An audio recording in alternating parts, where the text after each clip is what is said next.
Okay, the next case for argument is USA versus Blue. Mr. Boyce. Good morning, Your Honors. I am Dan Boyce. I've represented Kendall Blue at the trial and here again on appeal. Your Honors, when we drafted our brief, we started with the three sentencing issues because there were most of those. But with the court's permission, I'd like to back up in time and take it chronologically because it might make a little more sense.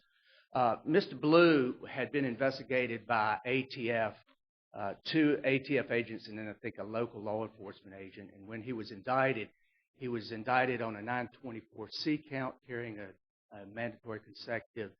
He was indicted for the drugs. I think it was 50 grams in one count, 50 grams in another count, and 28 grams. He was indicted on a 924C count that added an additional 5 years consecutive to the 5 to 40 year mandatory 5 year to 40 years for the drugs. And then he was also indicted on a second 924C count, which carried an additional 25 years in addition to the minimum mandatory of 5 plus 5 plus 25. As the record shows, Mr. Blue was somewhat unhappy with a series of attorneys. There were three different attorneys. Don't you have the issue in this case of an alternate sentence? We do, Your Honor. To wash over any guideline sentencing issue. We do, Your Honor, and we filed, I think it was yesterday, a notice of additional points and authorities about the Howard case, where Judge Davis just issued that opinion. I would urge the court to consider it. I know it's somewhat late, but the case apparently was just decided December the 4th of 2014. But that didn't overrule Savignon Matuda Hargrove. It says that court can take a look at 3553 factors, sure, and if it's substantively unreasonable, correct, the court does not have to follow it. But that didn't overrule Savignon Matuda Hargrove, do you think? I think what the court has No, I asked, do you think it in any way overrules those cases? I think it distinguishes that. Doesn't it just apply it? There's never been a question. Do you think that under a 3553 alternative sentence, we haven't had the power to look at that for substantive reasonableness? Yeah, I think you do. Right. That's what we're urging the court to do. Not only look at the underlying calculations, but also the alternative sentence and determine whether it was substantively reasonable. So I calendared this case, and the issue that I'm interested in is the one that's framed. Did the district court err in applying a two-level sentencing enhancement to obstructing or impeding the administration of justice pursuant to 3C1.1? That seems to be a novel issue in this circuit, and I'd like to hear what you have to say about that. Thank you, Judge Floyd. And I believe there are three issues. Three of the issues are novel, including this particular one. In this case, the court ruled that Mr. Blue willfully lied about a material matter in paragraphs 9 and 11 of his affidavit. Those two, and I think the affidavit is included in the, it was filed with the court. I don't know that it's in the joint appendix, but those two paragraphs were discussed in the joint appendix, and those two paragraphs relate to whether or not he gave permission to the officers to seize the guns. Again, Judge Floyd, going back to how things progressed, we were hired right before the trial, and the client was insistent that we should file a motion related not only to the seizure of the guns, but also the statements made at the time the guns were seized. The evidence was 3 agents came to his house. They put him into a car that the police brought. He did not feel that he had the right to leave. There were 3 agents in there not only questioning him. There is no seizure warrant and there is no consent to search form that he allegedly signed. So there was a factual dispute as we viewed it, whether or not A, he was properly Mirandized and whether the statements could be used against him, but also B, whether he gave consent for the agents to not only go to this truck where he had been in, seize the guns, and keep the guns. We filed it prior to trial, and when we went on the day of trial, we asked, or in our filing, we asked that the court consider either ruling prior to trial or allowing us to tell the agents, talked to the agents by voir dire not in the presence of the jury. When we walked into the courtroom, the record shows the judge summarily denied the motion as untimely. That was the reason given, because it was untimely. And he said that the defendant, not we, the current counsel, but the defendant had known about this since the beginning of the case, and for 8 months, no motion was filed. Our position was the client wanted the motion to file, the client wanted to go to trial, and the other attorneys apparently had a disagreement with whether or not they should go to trial. Ultimately, the judge only denied it as untimely, and there was no suppression hearing at all. Then when we get to sentencing, the judge says, okay, I'm now going to enhance your sentence for obstruction of justice because you said in there, in the affidavit. Were you required to file the affidavit if, in fact, the motion had been denied as untimely? We believed we did under Federal Rule 103. Federal Rule 103 says, in order to preserve an issue for appeal, a party must inform the court of the substance of the excluded evidence by an offer of proof. So we believe we had to make some offer of proof as to what...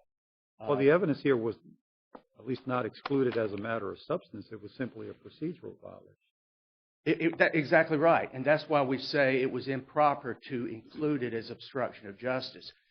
Judge Dever had already made up his mind. He had summarily denied the motion as untimely.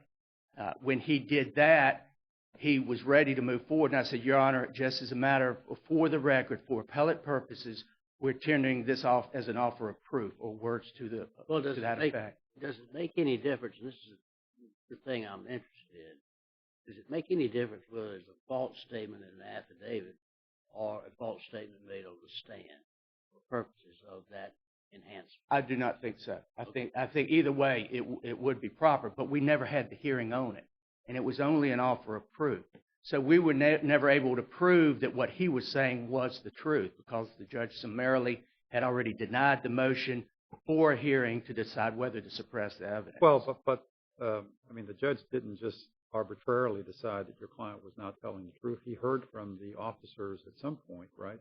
He heard one of the officers at the original detention hearing. I was not at the original detention hearing. I don't believe that's in the joint appendix. But the issue at that time wasn't suppression.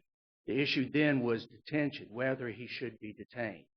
So our position is we should have had an evidentiary hearing. And there's a case, bear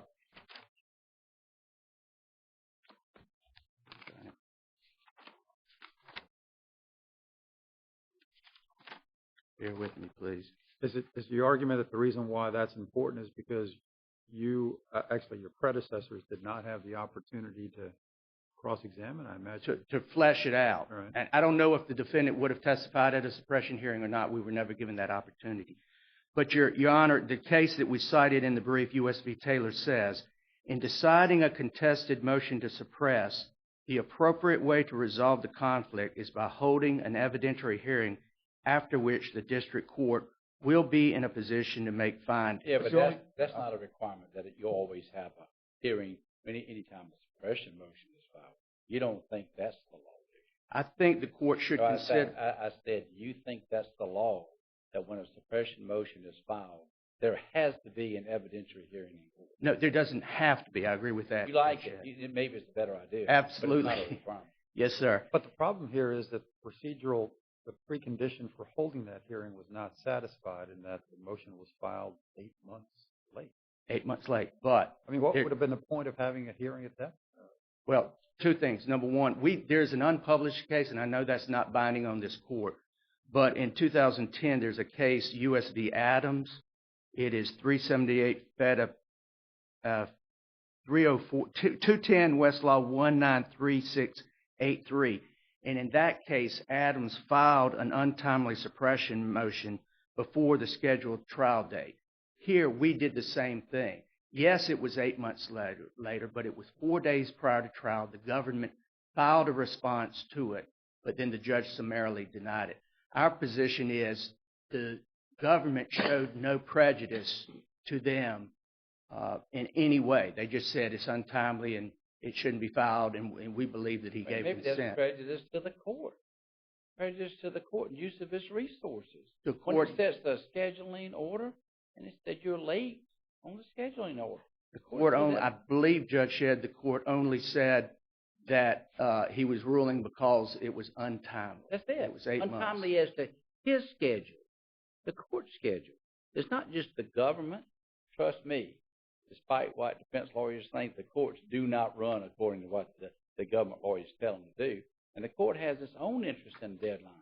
Understood, Your Honor. Right, don't you think? Again, my problem is I wasn't there for 8 months. Apparently, this particular defendant was having problems with prior counsel. He went through 3 counsel, and there was... That might be a justification for why it wasn't filed, but that's not a justification that it somehow met the deadline.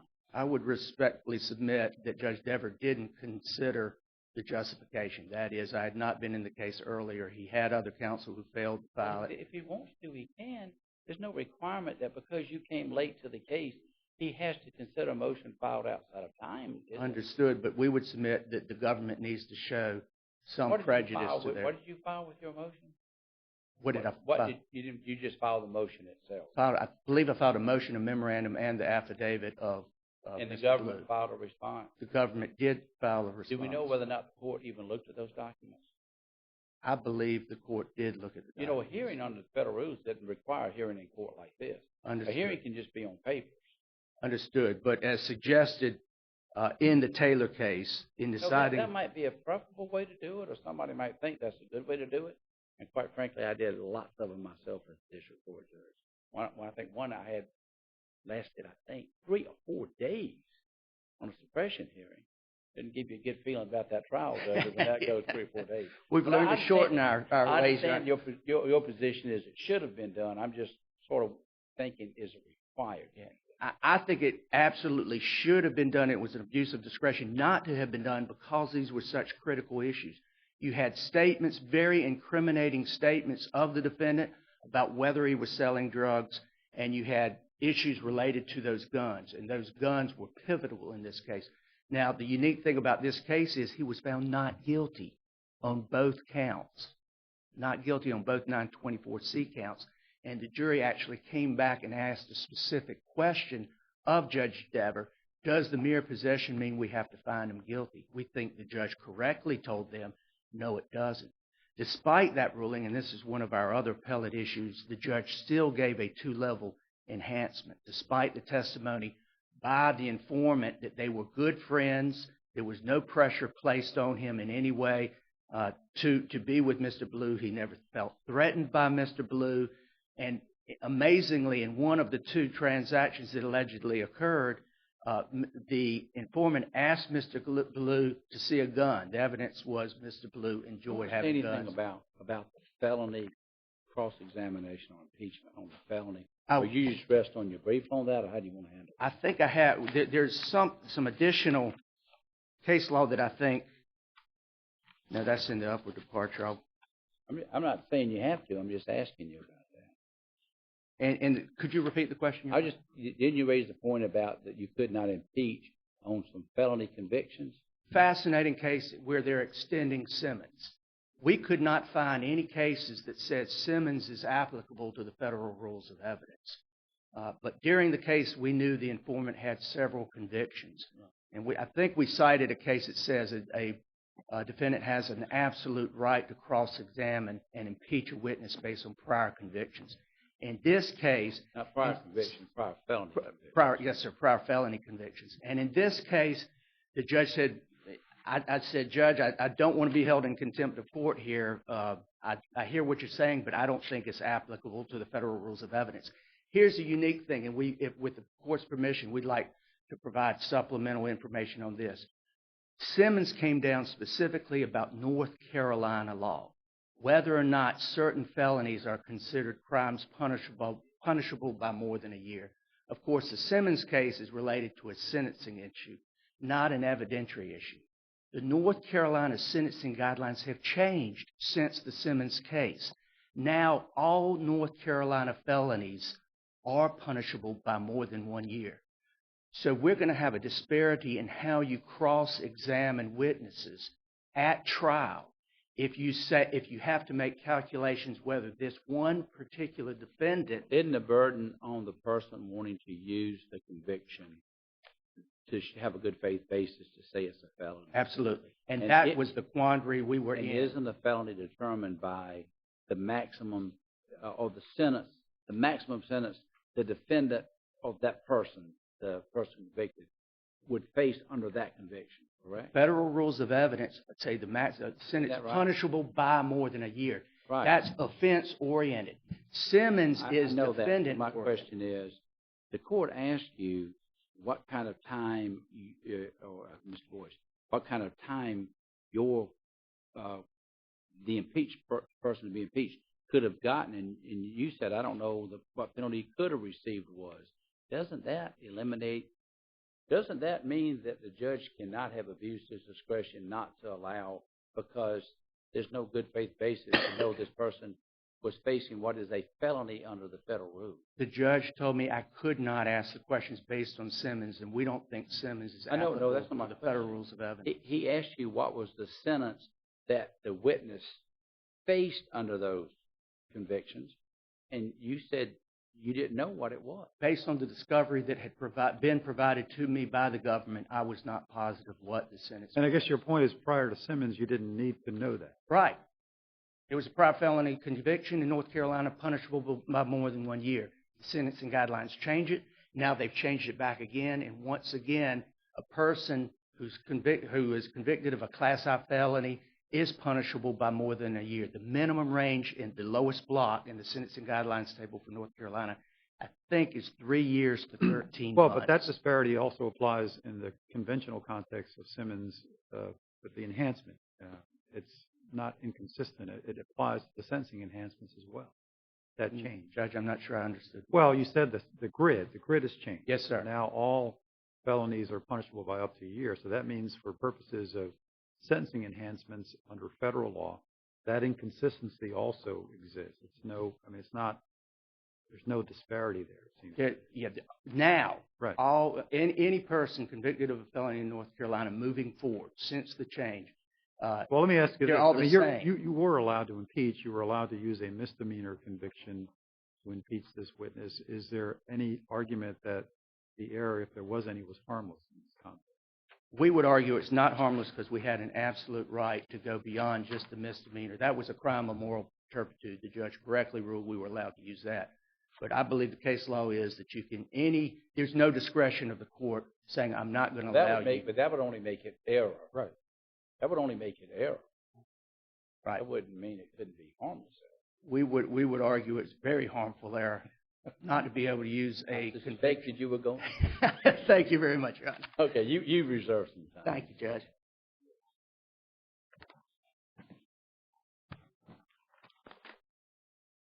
Mr. Rubin?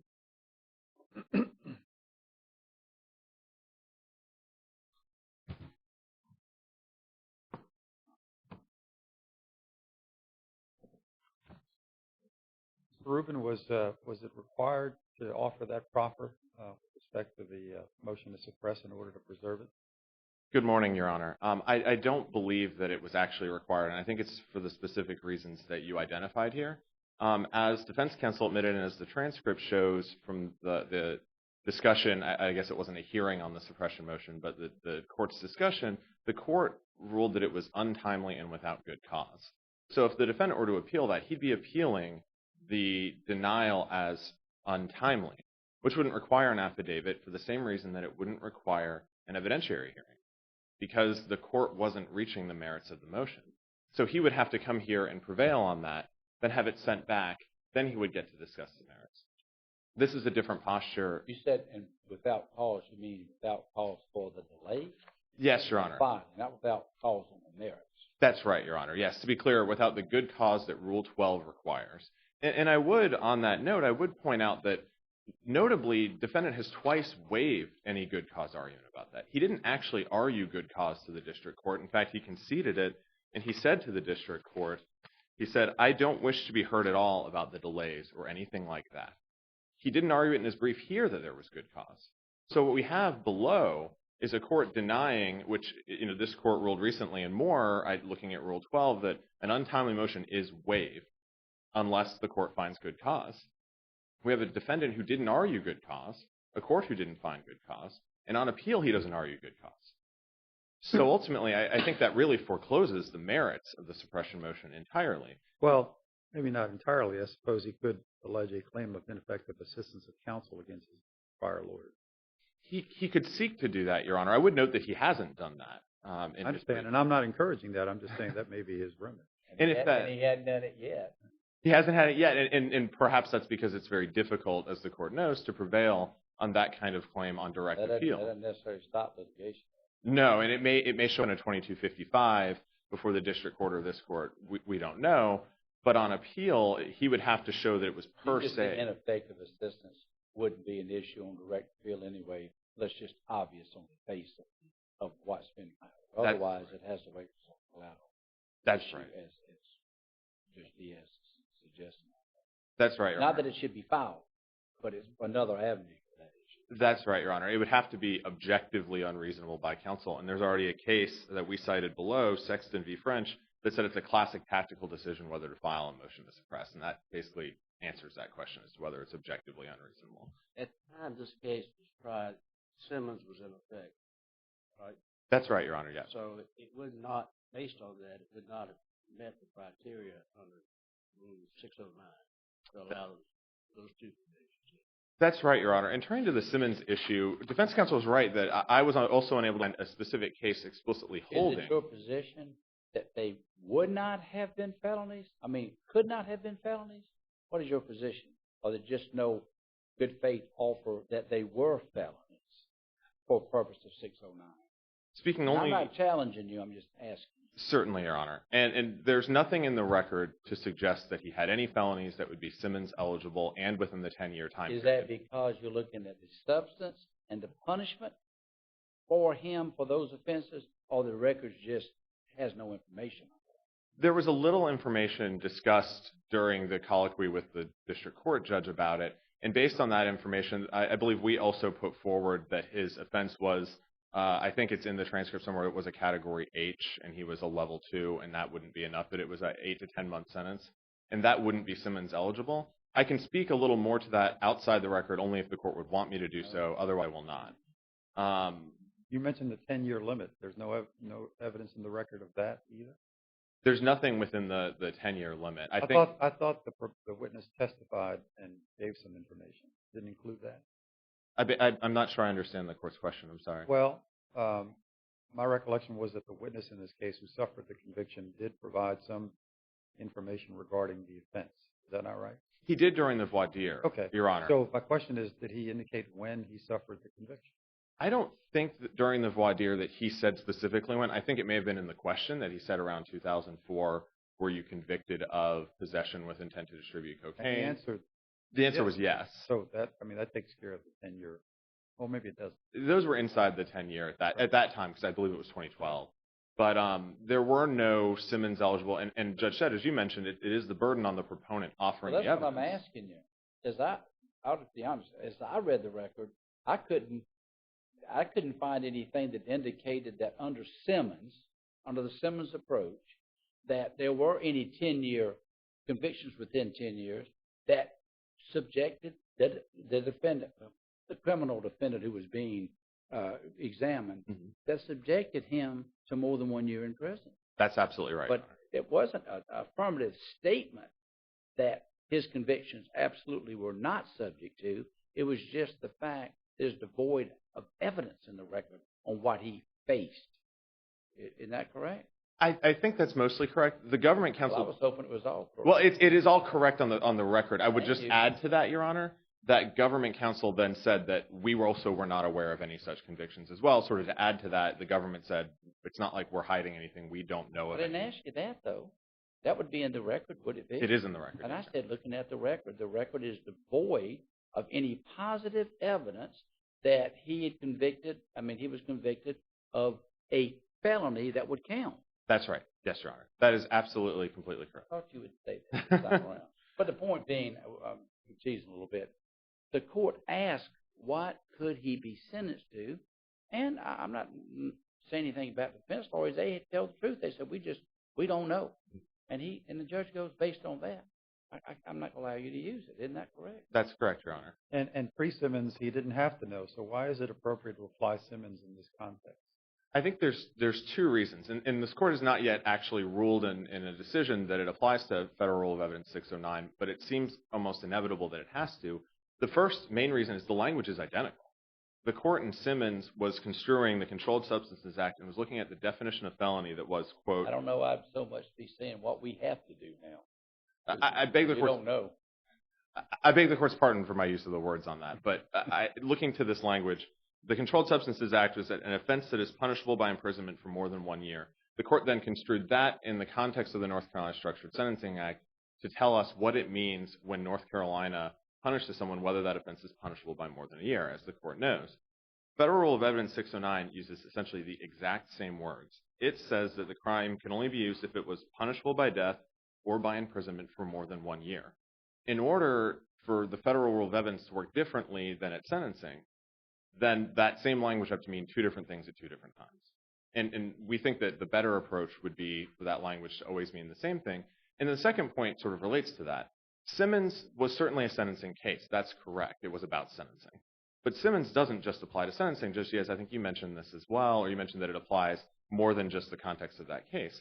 It applies even early in the criminal process. If right now we were to indict someone on felon in possession of a firearm based on an underlying conviction that was not a Simmons-eligible felony, they would go to the detention hearing. They would move to dismiss, say, you don't have a felon. I'm not a felon. And they would prevail using Simmons. Simmons was about sentencing, but it is not just a sentencing case. And we think that based on that and the language of Federal Rule of Evidence 609. Couldn't a defense counsel just say in a future case, Your Honor, this was a felony conviction when the Simmons grid was in play, and I have looked at it. I've looked at what he did. I've looked at the grid, and I believe, Your Honor, he was facing penalty of more than a year. That would be a good faith basis. The court could explore it, and the government lawyer could, ask the court about it as well, or direct or argue to the court about it. But a good faith basis doesn't mean you know it to a certainty, does it? No, Your Honor. It just means you have to have a good reason to think that this is true. And that sort of answers that question that my colleague was raising about, pre-Simmons, post-Simmons, and then post-North Carolina changes to the Structured Sentencing Act. And as Judge Diaz, you mentioned, ultimately, that same issue of pre- and post-North Carolina changes, that may be difficult sometimes, but it'll come up on sentencing as well. And courts will know how to deal with it. And defense counsel seeking to cross-examine people, or even the government, this applies to us too. It can certainly be us. And counsel seeking to cross-examine a witness, they may have to work through that. But as you said, Judge Shedd, they just need a good faith basis. And then the court can dig into it more if the court wants to. And I think courts and litigants will be able to handle that in the way that they've been able to handle Simmons in other contexts. Because it's not unusual for a lawyer to have a good faith basis to make a motion or make a request of the court. And sometimes the court will just ask the lawyer, do you have a good faith basis? And sometimes the lawyer just asserts they do. And in some context, the court doesn't explore it because it's clear maybe the information came from the defendant. And so you don't want to expose that in court. But it's not unusual for the court to understand what a good faith basis is and for a court to figure out how to test that and to adjust for that, don't you think? I think that's perfectly normal procedure. And the only question here was the legal question about whether Simmons applies to Federal Rule of Evidence 609, and we think that it does. Why in this, getting back to the obstruction enhancement, in the context of a judge, district judge, who's already made a decision that he's not going to consider the motion on procedural grounds because of the delay, why does the affidavit then cause an issue with respect to materially misleading the court when, in fact, he's decided, I don't care about the affidavit because it's not useful in this context? I think there's a few reasons, and they're all sort of based in the text of 3C1.1 and the commentary on it and the way that courts have looked at it. The main thing is 3C1.1 doesn't require you to succeed. It doesn't require you to have changed the court's mind or to prevail on what you're trying to prevail on. It simply requires it to be an attempt. And we know, I certainly don't want to try and jump into anyone's mind and know why something was filed, but we know that it wasn't filed for no reason. We know that it was filed to persuade a court of something at some point, perhaps this court, perhaps the district court, perhaps hoping the district court, and this is the language that 3C1.1 uses, is if believed, if believed, it would have tended to influence or affect the issue under determination. The district court obviously looked at the affidavit, even though the court, you're right, Judge Diaz had already ruled on it. If the court had looked at the affidavit and believed it, believed every word in that was accurate, is it possible that the district court might have sua sponte decided it was going to reconsider? It might have, and courts certainly have done that at times. They see an affidavit, find it compelling, they see some piece of evidence, say, wait a second, I know I've ruled on suppression, but I can't believe this. And so all it has to do is be materially false information to a judge that would tend to influence, if believed, an issue under consideration. And the judge can reconsider her ruling until the case is final of that court. Isn't that correct? Absolutely. Or he could have done it in the middle of trial. He could have said, wait, and that has happened before. We've certainly seen that happen in other cases before. The other thing that I would... So your argument is, even it's not required that it actually affected, but just if there was an attempt to affect, and had it been believed, it could have affected. Is that the argument? That's right. If believed, it would, and I'll quote the language so that I'm not misstating, tend to influence or affect the issue under determination. And then I would also add, and to be clear, the district judge didn't cite this one specifically. He did cite that. Application note 6C also says that it fits the enhancement producing or attempting to produce a counterfeit document during an official procedure. Counterfeit or false. I believe the word false is in there as well. It was a false document produced during an official proceeding. That is what the district judge found. And so the obstruction enhancement seems broad enough to capture that definition, even under that alternate. The 6C, the judge ruled on application at 6F was what he specifically, I believe, looked at. And he was very careful to make all of the findings that the case law has said are necessary, and it's three things: false, material, and willful. And the district court found explicitly all three of those factors to be met, and therefore the enhancement applied. Now, Judge Shedd, you've mentioned both in this case and the previous case today that the alternative sentence may mean the court doesn't even need to reach this issue, and I think that is absolutely true here as well. The district court issued, citing the case law, an alternative variant sentence, went in detail through the 3553 factors and said, I would have imposed the same sentence even if I did something wrong. So I think the court could also analyze it as a harmless error and say that even if it was wrong to apply that obstruction issue, the obstruction enhancement, the sentence was still affirmable under Savion Matute and the others. You can understand, although that is the state of the law, that we sometimes see guideline issues that cause us to scratch our heads somewhat. Obstruction of justice in this case. But I guess you would say is that better left? I'm asking, is that better left for a case when this arises and there's no alternative sentence that has been announced? You understand my question? I do understand your question. It's what order the court should reach you. Should you decide the obstruction enhancement, and if it's fine? Okay, how do we deal with that? If the law says an alternative sentence then allows that to be harmless, proper alternative sentence under 3553A, do we just wait for a case when that very same point is raised when there is no alternative sentence, so the court then must decide that question? I don't think that the court has to wait. Okay. I think that the court, because what Savion Matute and Evans say is that if you have alternate reasons to affirm the sentence and one of them is valid, affirmable reason, then the court will affirm. That doesn't direct the court as to what order it has to address these in. Now, most cases I've seen, the court first analyzes it under harmless error. So I think the court does not have to reach the obstruction issue.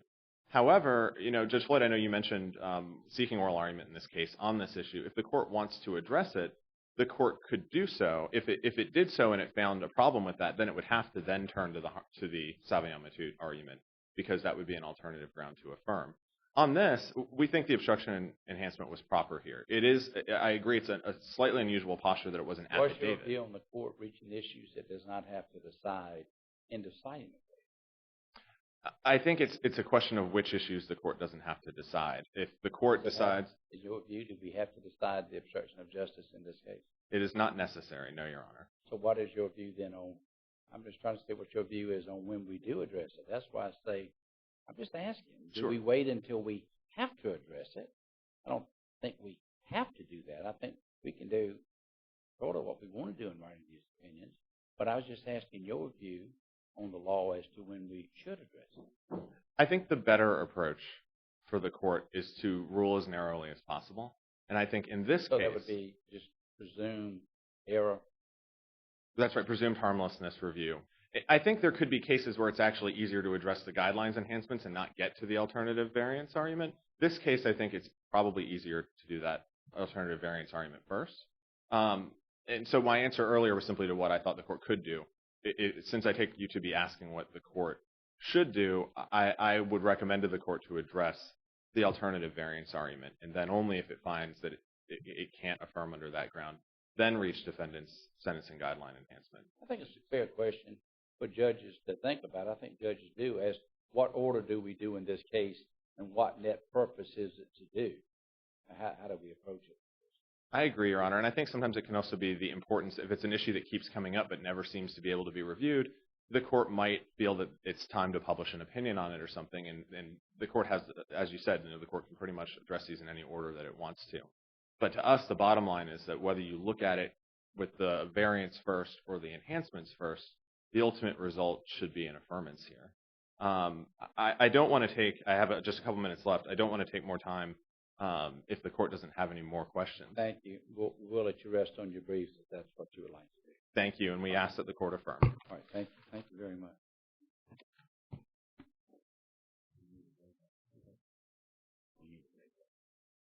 Mr. Boyce, you have 5 minutes. Thank you so much, Your Honor. Your Honor, I'm going to start with the last question asked, and I vehemently disagree with my colleague about the order it should be taken.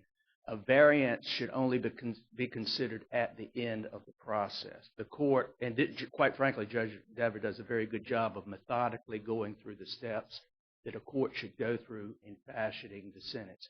First, by starting with the sentencing guideline calculations. To put the variance ahead of that calculation is putting the cart before the horse. Yeah, but an alternate sentence is not a variance. Well, putting an alternate sentence before, I apologize, putting an alternate sentence before the guideline calculations is putting the cart before the horse. So I think the court has to do the appropriate analysis, walk through the base offense level, consider all the adjustments, consider any upward or downward departures, and it's only at the end that you consider the 3553 factors. That's what you think should be done. Do you have any law that says that? I do not today. But I understand, but you think that it should be done. Yes, sir. And we will go back and check, and with the court's permission, if we find any additional points and authorities, we'll advise the court of that. I don't know that we need it because I think we know the law. Understood. You can follow whatever rules you want to follow as far as final. Thank you, You're not Judge. asking for anything else from you that I know of. Okay. Thank you, Judge. Judge, I'd also like to address the issue of whether or not there was enough in the record on the felony convictions. And again, we will be submitting some felony punishment charts that are in North Carolina. There was a good faith basis to raise the issue. What actually happened was I think the government provided some discovery about prior convictions of this The question particular. wasn't a good faith basis to raise the issue. It was a good faith basis to believe that it was punishable as those convictions were punishable as felonies. And we did have that good faith basis. Okay. And that's what I'm getting to. When we were going through this process, I started asking the question that criminal defense lawyers normally ask, and that's what felony convictions, if any, have you had in the last 10 years that are punishable by more than 1 year? The prosecutor stopped, objected, and that's when we approached the bench. He was arguing under Simmons that there were no felonies punishable for more than a year. We believe that the record will show differently. I said I was going to ask which felonies was it convicted of that carry in excess of 1 year. And then we had the dialogue starting at page 194, carrying through 197 about which felonies we were talking about. So I made a preliminary proffer. He has from 2006, he has possession with intent to sell and deliver cocaine and received a 10-month sentence on that. My belief is that carried a potential sentence of more than 10 months, in fact, more than 1 year.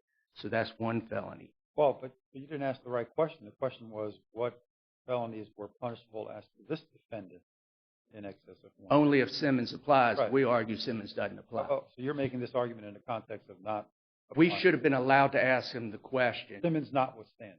We should have been allowed to ask him, and we would say that in North Carolina, possession with intent to sell and deliver cocaine, in which he only received a 10-month sentence, had a potential sentence of more than 1 year. Then we talked about the maintaining a dwelling in 2004. I believe that was a misdemeanor, but I'd like to double check on that. And the third one was another felony, possession with intent to manufacture, sell, and deliver in 2004. And I said the sentence was 8 to 10 months, but I didn't have the penalty sheet. The calculations couldn't be made based on what the government had given me. So that's 2 convictions. We contend that under the federal rules of evidence, I had an absolute right to cross-examine him. I don't know why you would have needed the penalty sheets. If your theory of the issue is correct, all you needed was the grid, then in existence, moved to the far right, and it either is or isn't. Judge Diaz, if the court had agreed with me, you're right, but the court didn't agree with me. He was looking at it as whether this particular defendant could have been punished by more than a year. But I would submit our analysis is correct, and he could have been punished by more than a year if you did it the old way attorneys were doing it, where you go to the bottom line, the Class I or Class H, whatever it is, go to the maximum penalty, criminal history 6, start your calculations there, which at least in 2009 was a maximum of 12 months. You then flip over and it's 12 to 15 months. So that is a sentence punishable by more than 1 year. So we would submit we had a good faith basis to impeach their key witness, the informant who was involved in all 3 of the deals that he was convicted of, and that it is reversible error for the court's refusal to allow us to impeach that key witness. Thank you very much, Your Honors. Thank you very much. We'll step down, Greek counsel, and go to the third case.